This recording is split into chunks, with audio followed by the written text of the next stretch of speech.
दीपकजींनी आता आंदोलनाचं स्वरूप सांगितलं, ही आंदोलनाची सुरुवात असेल, कारण 2च आंदोलनं करून हे आंदोलन काय थांबणार नाही. हे आंदोलन पुढे जोपर्यंत ही सक्ती मागे घेतली जाणार नाही तोपर्यंत चालू राहील. तसं पाहिलं तर मुळामध्ये हा विषय 5 मिनिटांमध्ये संपण्यासारखा आहे.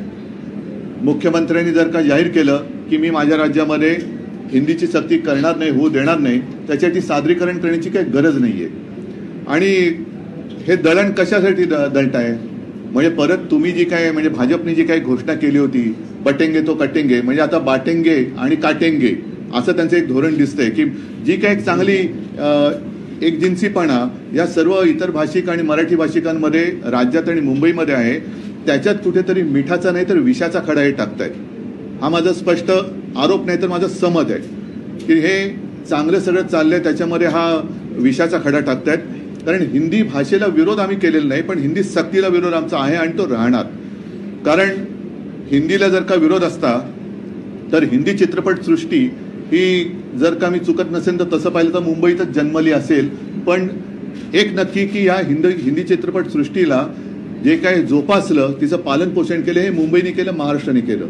अनेक मग अगदी अमिताभजी असतील, हिंदी कलाकार असतील, गायक असतील, संगीतकार असतील, हे मुंबईमध्ये आले आणि मोठे झाले. महाराष्ट्रामध्ये सुद्धा हिंदी चित्रपट हे तुफान चालतात, लोकप्रिय होतात.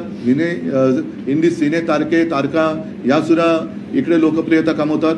म्हणजे एकूण आम्हाला हिंदीचा वावडा नाहीये, पण हिंदी सक्तीची याचा अर्थ तुमचा जो एक छुपा एजेंडा आहे की कालांतराने ते त्यांच्या आधी होतं, एक निशान एक प्रधान एक विधान म्हणजे मीच, हा जो त्यांचा आहे. आणि नड्डा जे बोलले होते की कालांतराने देशामध्ये एकच पक्ष राहील, म्हणजे हे सगळं एकाधिकारशाहीकडे यांचं ही वाटचाल सुरू आहे.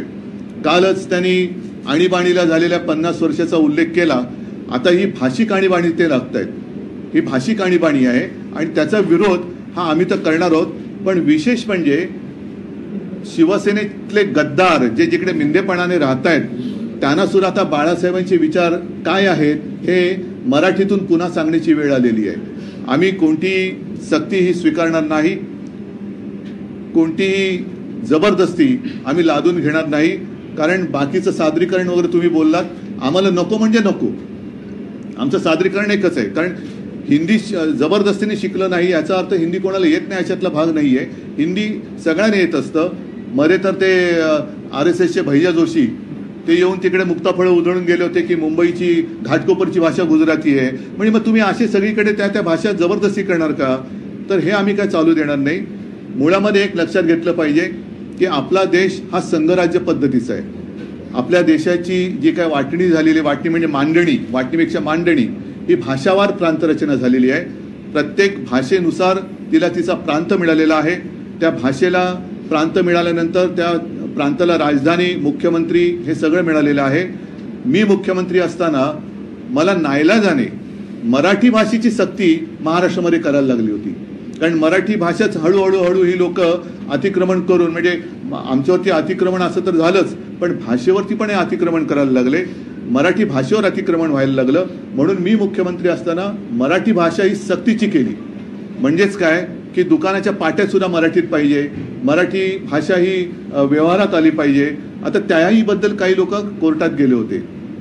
ते कोण होते, काय होते, कोणाच्या पाठीराखे होते हे आता उघड झालेलं आहे. पण मराठी भाषा जी मी सक्तीची केली होती तिचं पुढे यांनी काय केलं, त्याच्याबद्दल या सरकारने काय पावलं टाकली हे कुठे माझ्या तरी काय वाचण्यात आलेलं नाहीये.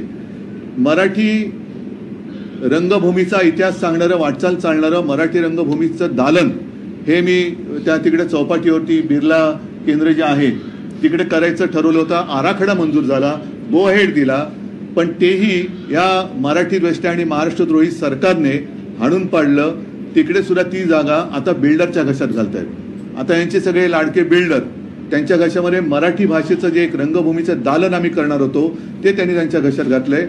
माझ्याच हस्ते मराठी भाषा भवनाचं भूमिपूजन झालं होतं. तुम्हाला सगळ्यांना माहिती आहे, तुम्ही आला होतात. अजितदादा तेव्हा माझ्या मंत्रिमंडळात उपमुख्यमंत्री होते.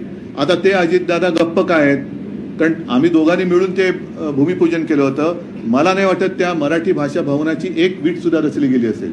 आता ती जागा तरी त्यांनी ठेवले का ती सुद्धा बिल्डरला दिले, हा सुद्धा एक संशोधनाचा विषय असो. असे अनेक विषय आहेत. तूर्त हिंदी भाषेची सक्ती आम्ही आमच्यावरती आमच्या लहान जी काही मुलं आहेत त्यांच्यावरती लादू देणार नाही म्हणजे नाही. इकडे कोणतेही सादरीकरण वगैरे करण्याची आणि सादरीकरण पाहण्याची काही गरज नाही. कोणाचंही हिंदी सक्ती नसल्यामुळे हिंदी येत नाही असं काही अडलेलं नाहीये. सगळेजण गुण्यागोविंदाने इकडे दुबे पण बसलेत, सगळे बसलेत, हिंदी भाषिक आहेत. उलट ते आता मराठी शिकवायला निघालेले आहेत, मराठी शिकवत आहेत. तर हे सगळे गुण्यागोविंदांनी एकत्रित नांदतायत.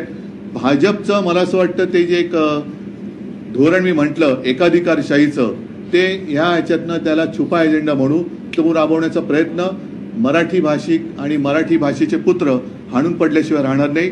मी दीपकजी आपल्या ह्या आंदोलनाला सक्रिय पाठिंबा देतो आहे.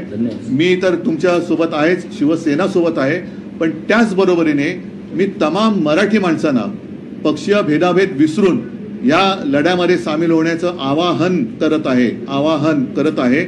मग याच्यामध्ये आपल्या अगदी मी म्हणेन चित्रपट सृष्टीतले विशेषतः मराठी, मग त्याच्यात मोठी मोठी नावं आहेत, त्यांनी सुद्धा उतरायला पाहिजे, खेळाडूंनी उतरायला पाहिजे, साहित्यिक तर आलेच, अगदी वकील असतील, सगळ्यांनीच जे जे मराठी भाषेचे पुत्र आहेत, सुपुत्र आहेत, मग ते मुलं मुली दोन्ही, आणि मराठी भाषा त्यांना त्यांच्या हृदयात आहे, त्यांची मातृभाषा आहे आणि मराठी भाषेवरती जे प्रेम करतात ते पक्षभेद विसरून अगदी भाजपमधले सुद्धा अस्सल मराठी माणसं, कारण भाजपमध्ये आता अस्सल लोक शोधणं हा सुद्धा एक संशोधनाचा विषय झालेला आहे.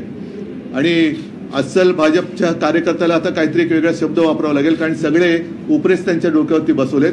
त्याच्यामुळे भाजपमधले राहिलेले अस्सल मराठी प्रेमी यांनी सुद्धा या आंदोलनात सहभागी व्हावं ही एक सगळ्यांना मराठी माणूस म्हणून विनंती करतोय. आणि पुन्हा एकदा सांगतो की कोणी किती प्रयत्न केले तरी हिंदी भाषेची सक्ती ही आम्ही महाराष्ट्रावरती लादू देणार नाही.